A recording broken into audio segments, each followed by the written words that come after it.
Hey, yo, and we're live with Daniel 1. It's been a while. I know this, but I'm very excited to be back. So without further ado, let's get into it. Okay. So, in the third year, now Daniel, where was Daniel? Daniel, I believe, was captured by the kingdom of Babylon. Yeah. Okay, usually I read the intro, or sometimes I read the intro, but I think it'll explain. This is a very story-like book. So get ready to experience some real visuals based off their description. In the third year of the reign of Jehoiakim, king of Judah, came Nebuchadnezzar. Came Nebuchadnezzar, king of Babylon, unto Jerusalem, and besieged it. And the Lord gave Jehoiakim, king of Judah, into his hand, with part of the vessels of the house of God, which he carried into the land of Shinar to the house of his God, and he brought the vessels into the treasure house of his God. And the king spake unto Ashpenaz, the master of his eunuchs, that he should bring certain of the children of Israel, and of the king's seed, and of the princes, children in whom was no blemish, but well favored, and skillful in all wisdom, and cunning in knowledge, and understanding science, and such as had ability in them to stand in the king's palace, and whom they might teach the learning and the tongue of the Chaldeans. And the king appointed them a daily provision of the king's meat, and of the wine which he drank, so nourishing them 3 years, that at the end thereof they might stand before the king. Okay, so the king wants some Jewish people and wants to bring them up in the Babylonian way, I suppose. Now among these were the children of Judah: Daniel, Hananiah, Mishael, and Azariah, unto whom the prince of the eunuchs gave names. For he gave unto Daniel the name of Balteshazzar, and to Hananiah of Shadrach, and to Mishael of Meshach, and to Azariah Abed-Nego. Okay, so Azariah is easy, A. Azariah Abed-Nego. Mishael, Meshach, okay. Hananiah, it's a little bit different, almost starts with an H. Shadrach. I'm going to say it with H. Shadrach. And Daniel, D-B, both hard consonants, I guess. Daniel, Balteshazzar. Okay, so that's easy to remember now. But Daniel, or Balteshazzar, purposed in his heart that he would not defile himself with the portion of the king's meat, nor with the wine which he drank. Therefore he requested of the prince of the eunuchs that he might not defile himself. Sorry, my sneeze. And I did sneeze. Now God had brought Daniel into favor and tender love with the prince of the eunuchs. And the prince of the eunuchs said unto Daniel, I fear my lord the king. And the prince of the eunuchs said unto Daniel, I fear my lord the king, who hath appointed your meat and your drink. For why should he see your faces worse liking than the children which are of your sort? So why should he see you guys looking more like, like shrunken in faces from not eating? Why should he see you worse than the people that are here? Then shall ye make me endanger my head to the king. I might lose my head if you keep doing this. Then said Daniel to Melzar, whom the prince of the eunuchs had set over Daniel, Balteshazzar, Hananiah, Shadrach, Mishael, Meshach, and Azariah Abed-Nego. So then Daniel said to Melzar, whom the prince of the eunuchs had set over. So Melzar is not the prince of the eunuchs, but who was set over these four. Prove thy servants, I beseech thee, 10 days, and let them give us pulse to eat, and water to drink. Then let our countenances be looked upon before thee, and the countenance of the children that eat of the portion of the king's meat, and as thou seest, deal with thy servants. So he's like, we'll just eat this basic food, not like, the meat that you guys eat that you kind of like, whatever. Maybe the meat is like sacrificed to their god, so he didn't want to eat it, for instance. They're like, just give us basic food and, we'll be fine. So he consented to them in this manner. in this matter, and prove them 10 days. And at the end of 10 days their countenance appeared fairer and fatter in flesh than all the children which did eat the portion of the king's meat. Wow. Thus Melzar took away the portion of their meat and the wine that they should drink, and gave them pulse. What the heck is pulse? It makes me think of pulp, but I don't think it's pulp. And as for these 4 children, God gave them knowledge and skill and all learning and wisdom. And Daniel, so God provides knowledge and skill and all learning and wisdom. That comes from God. Okay, don't think you did it yourself. And Daniel had understanding in all visions and dreams. Spicy. Now at the end of the days that the king had said he should bring them in, then the prince of the eunuchs brought them in before Nebuchadnezzar. Sorry, I kind of got distracted there. Let me read that again. Now at the end of the days that the king had said he should bring them in, so however long that was, is it the 10 days? Or maybe longer. Then the prince of the eunuchs brought them in before Nebuchadnezzar. And the king communed with them, and among them all was found none like Daniel, Hananiah, Mishael, and Azariah. So these 4 stood out. Therefore stood they before the king. And in all matters of wisdom and understanding that the king inquired of them, he found them 10 times better than all the magicians and astrologers that were in all his realm. And Daniel continued even unto the 1st year of King Cyrus. Okay, that was fantastic. I really enjoyed that. So, do we continue? I really want to. This is the first one. We can keep going for a little bit, can't we? Okay, let's go. Let's just, because we got to get to the thick of it, you know. It's like end of episode of a new show that you're watching. It leaves you wanting more. So we have the good things happening here, but for some of us that know what happened to Daniel and those 3, we're kind of thinking a little bit here. And in the 2nd year of the reign of Nebuchadnezzar dreamed dreams. This 4 words in a row is interesting. And in the 2nd year of in the 2nd year of the reign of Nebuchadnezzar dreamed dreams, wherewith his spirit was troubled, and his sleep brake from him. Then the king commanded to call the magicians and astrologers and the sorcerers and the Chaldeans for to show the king his dreams. So they came and stood before the king. And the king said unto them, I have dreamed a dream, and my spirit was troubled to know the dream. So did he not know what the dream was, or did not understand the dream? Then spake the Chaldeans to the king in Syriac, O king, live forever. Tell thy servants the dream, and we will show the interpretation.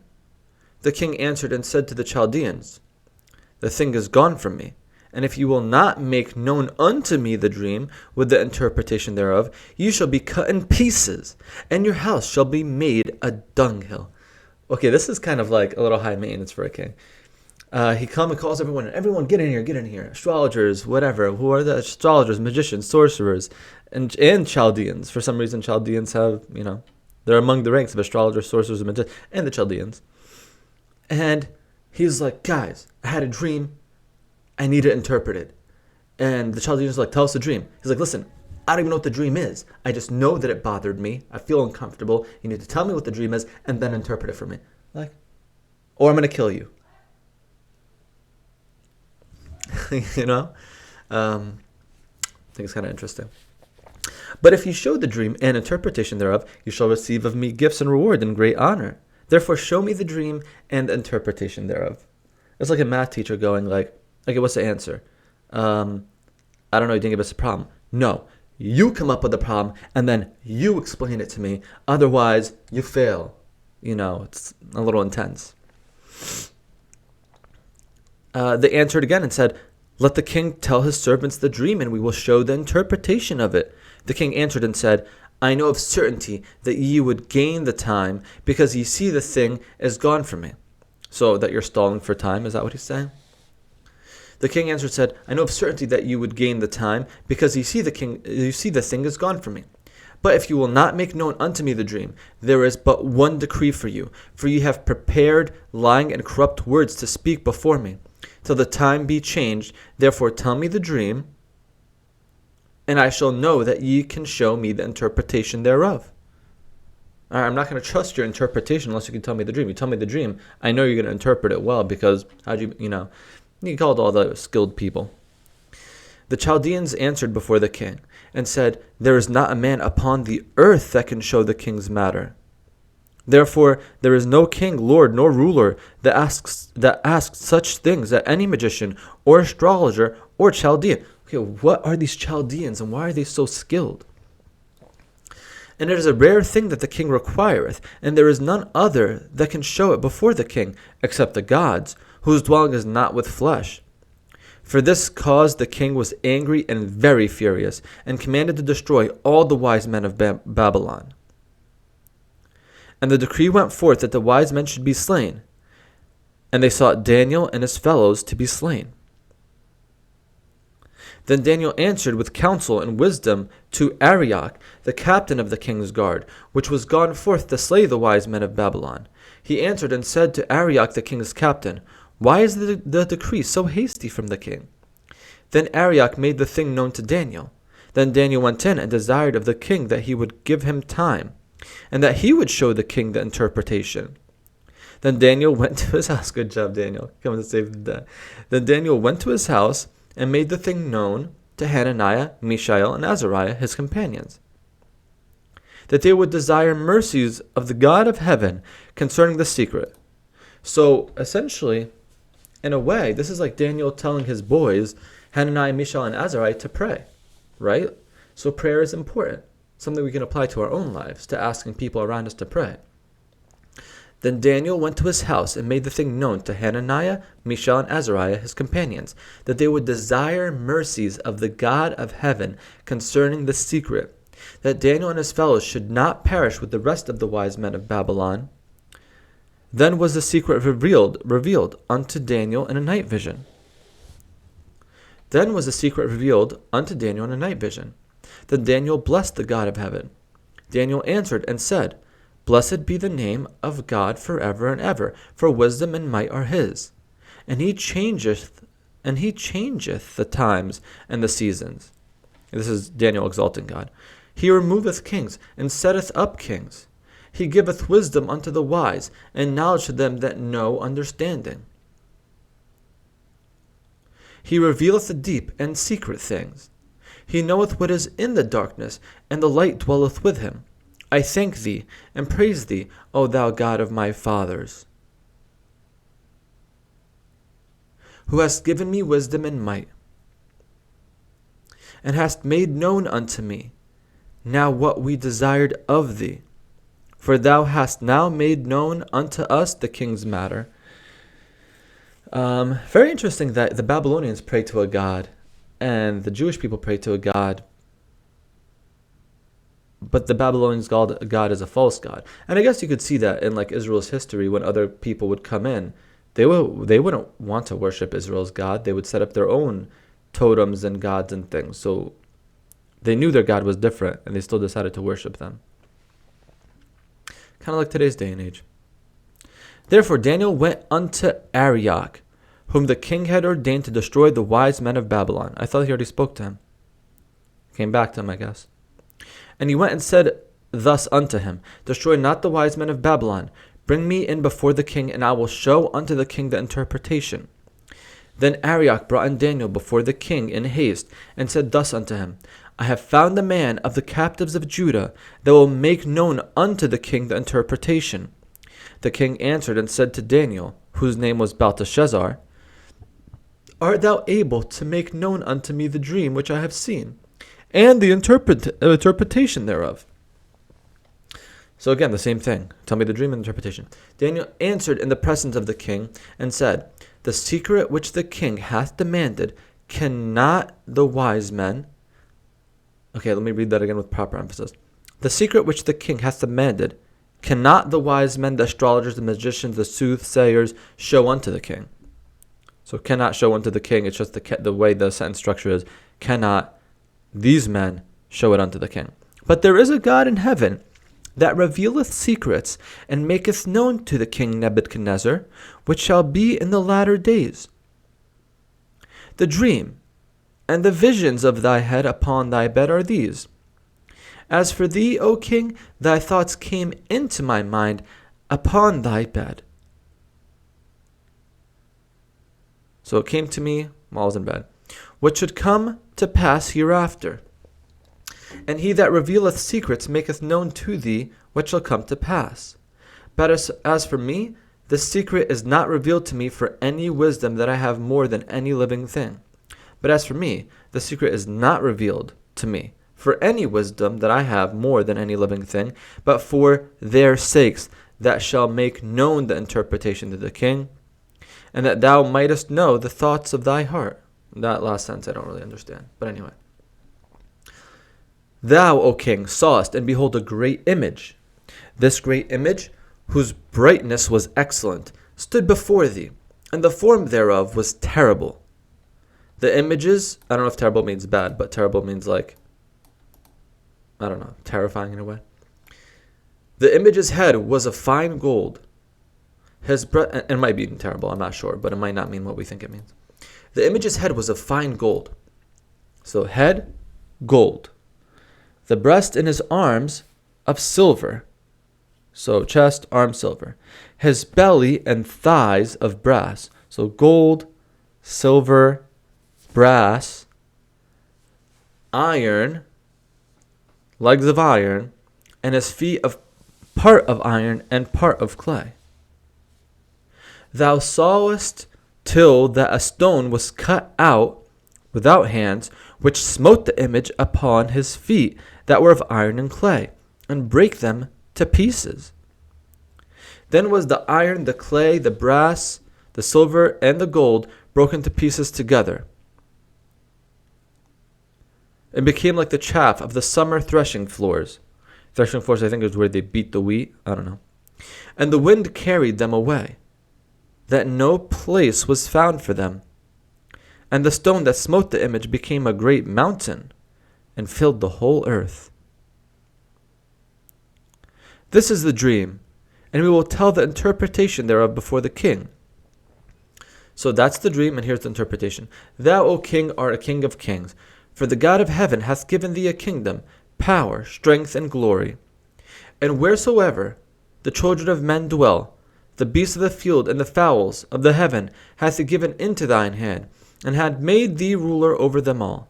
Thou art this head of gold. Okay, so he's the head of gold. Okay. And after thee shall arise another kingdom inferior to thee. So there are multiple kingdoms of this time period. The ones I'm thinking of, Babylonian and Assyrian. Babylonian might have come after the Assyrian Empire, or concurrently with. And then comes the Persian Empire. But inferior to the Persian Empire was great. Another third kingdom of brass, which shall bear rule over all the earth. I'm beginning to think the brass one is the Persian Empire.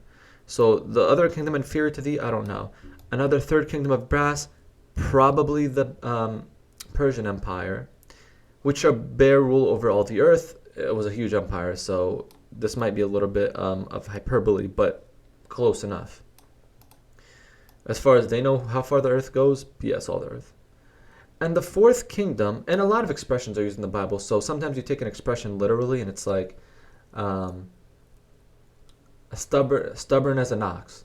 Oh, you're an ox because you're stubborn.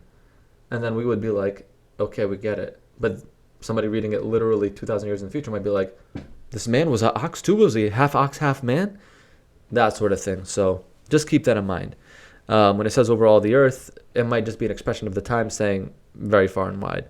Or it could be the whole earth. But I don't remember a kingdom ruling the whole earth. And the fourth kingdom shall be as strong as iron, for so much as iron breaketh in pieces and subdueth all things.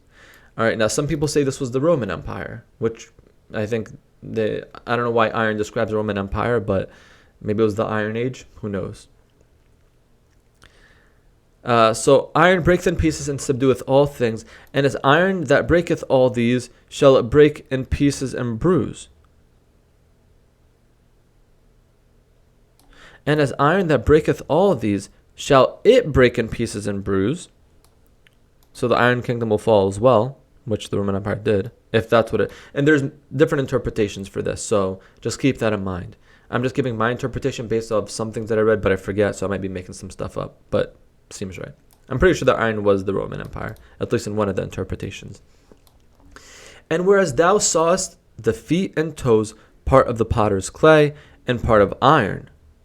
Part of the potter's clay. Is that a reference to the potter? Because I know they talk about potters in the New Testament, in one of the writings of Paul, I believe. And part of iron, the kingdom shall be divided, but there shall be in it of the strength of iron. For as much as thou sawest the iron mixed with miry clay. Okay, I'm not sure what that means. This fourth kingdom. I think some people interpret it to mean a kingdom in the future. But let's keep reading. Strength of iron, for so much as thou sawest the iron mixed with miry clay. And as the toes of the feet were part of iron and part of clay, so the kingdom shall be partly strong and partly broken. Partly strong and partly broken. Sounds like the U.S. to me, honestly. But doesn't necessarily have to be. It could be closer to that time period. I don't know what came after the the Roman Empire. I'm thinking the Ottoman, but that came way too far in the future. That was not long ago. And whereas thou sawest iron mixed with... I don't know my history all that well. So the last one I'm pretty sure of is the iron is the Roman Empire, and the iron with clay, I don't know. And whereas thou sawest iron mixed with miry clay, they shall mingle themselves with the seed of men, but they shall not cleave one to another, even as iron is not mixed with clay. So some people, they shall mingle themselves with the seed of men. So is the seed of men the miry clay? Thou sawest iron mixed with miry clay. And whereas thou sawest iron mixed with miry clay, they shall mingle themselves with the seed of men, but they shall not cleave one to another, even as iron is not mixed with clay. And in the days of these kings shall the God of heaven set up a kingdom which shall never be destroyed. All right, it might be future kingdom, because set up a kingdom which shall never be destroyed, unless that's Jesus in the kingdom of heaven. So this might be between the Roman Empire and Jesus. And the kingdom shall not be left to other people, but it shall break in pieces and consume all these kingdoms, and it shall stand forever. But it shall break in pieces and consume all these kingdoms. So this kingdom shall break all other in pieces and consume them, and it shall stand forever. I mean, in a way, that could be talking about Jesus, because Jesus conquered death, so defeats everyone and everything. And if you believe in Jesus, you can never be destroyed, so... For as much as thou sawest that the stone was cut out of the mountain without hands, and that it brake in pieces the iron, and the brass, and the clay, and the silver, and the gold, the great God hath made known to the king what shall come to pass hereafter, and the dream is certain, and the interpretation thereof sure.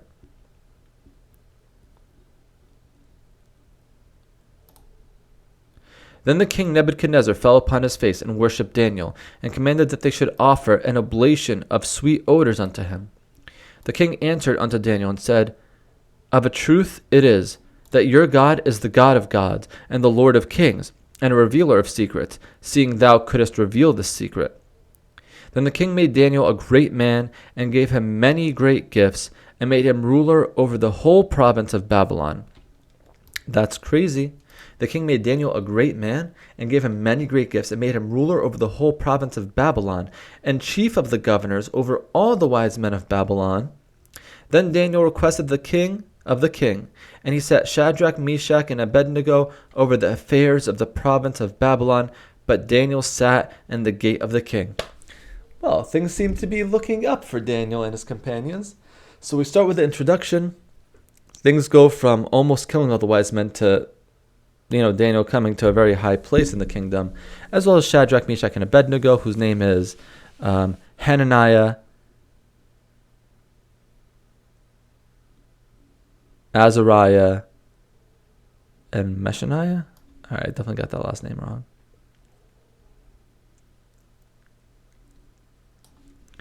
Dang, I missed that name. I just want to refresh. Hananiah,